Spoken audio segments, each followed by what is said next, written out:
सौगंध है तुम्हें अपने अपने ईमान की, एक बूंद भी सनातन का हो, अब चूड़ी पहनकर घर पे मत बैठो।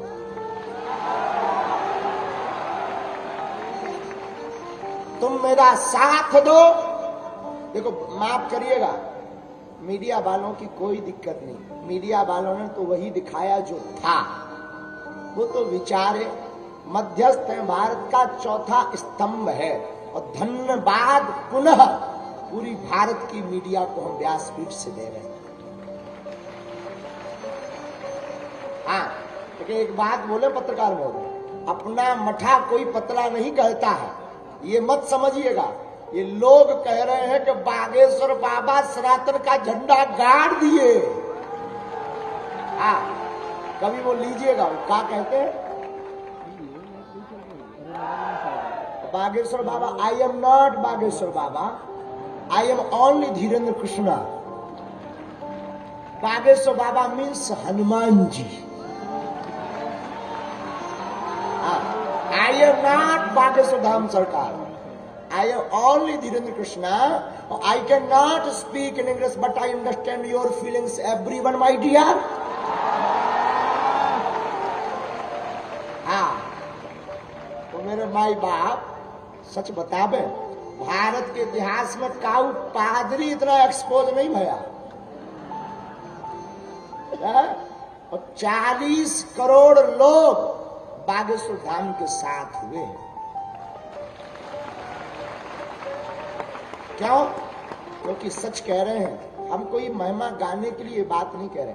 हम ना चमत्कारी हैं, ना हम कोई ईश्वर है, ना हम कोई आपसे प्रमाण पत्र चाहते कि हमारे पास शक्ति है। हम सिर्फ इतना कहते, हमें बालाजी ने जो दिया वो है, लेकिन हम सनातनी हैं। जो है वो तो है।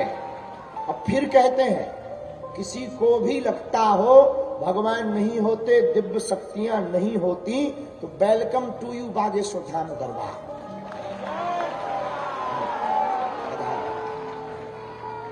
आप आओ, स्वागत है। और फिर कहते, बागेश्वर धाम पर दरबार पुनः लगना है। और जो जो उंगली उठाए थे, जहां से कथा शुरू हुई वहीं विराम करना पड़ेगा, क्योंकि पहली दिन की कथा चुनौती से शुरू हुई थी।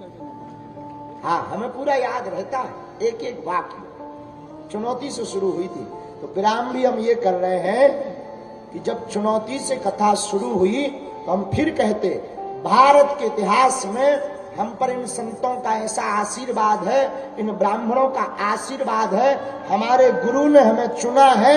हम ये कहते हैं, कोई भी पादरी या मौलवी या भारत का जो व्यक्ति कहता हो कि ईश्वर नहीं होता, कोई दिव्य शक्ति नहीं होती, किसी भी लेवल से वो आकर के सामना कर ले, ठटरी भरेगी। हर बार ठटरी भरेगी। हाँ, जितनी हमारी सामर्थ्यता है। हम ये नहीं कहते, हम कोई दावा करते कि हम शक्ति दिखाएंगे कि क्या दिखाएं। दरबार में किसी और की सामर्थ्यता होती, उतना हम ये अपने इष्ट पर भरोसा है, अपने प्रभु पर भरोसा है। तो कोई भी आ जाए, मुंह खाकर जाएगा। तो आप कहो कि ये माइंड रीडिंग है, माइंड रीडिंग में व्यक्ति सामने चाहिए। माइंड रीडिंग में व्यक्ति को कहते, आंखें बंद करो, किलू लाओ, अपने मित्र का नाम याद करो। माइंड रीडिंग में नेत्र बंद करो। और हम आपको कहते हैं कि हम पहले से पर्चा लिख कर रख देंगे, तुम जिसको उठाओगे उसका निकलेगा। हाँ, ये माइंड रीडिंग से बाहर है। और माइंड रीडिंग यहां क्यों बंद हो जाएगी? क्यों? क्योंकि तुम उठाओगे उसी को जिससे हमारे बालाजी चाहेंगे, तुम भेजोगे उसी को जिससे सन्यासी बाबा चाहेंगे। मेरे माई, लेकिन एक है, ये भारत ऐसा है जहां कबीर को भी, रैदास को भी, तुलसीदास जी को भी कसौटी पर कसना पड़ा, तो हम कौन खेत की मूली है। और भारत अद्भुत देश है, यहाँ दीवाल की लिखावट पर मना करने के लिए भी दीवाल पर लिखना पड़ता है कि यहाँ लिखना मना है।